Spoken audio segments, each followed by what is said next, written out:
సిక్కింలో SKM పార్టీకి మరోసారి అధికారాన్ని చేపట్టబోతోంది. అక్కడ వార్ వన్ సైడ్ అన్నట్టుగా సాగింది.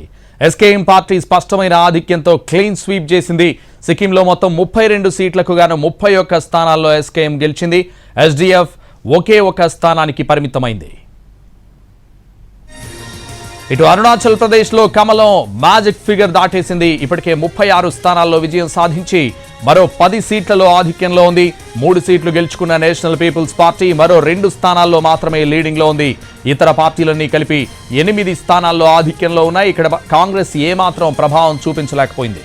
1 స్థానంలో లీడ్లోకి వచ్చింది.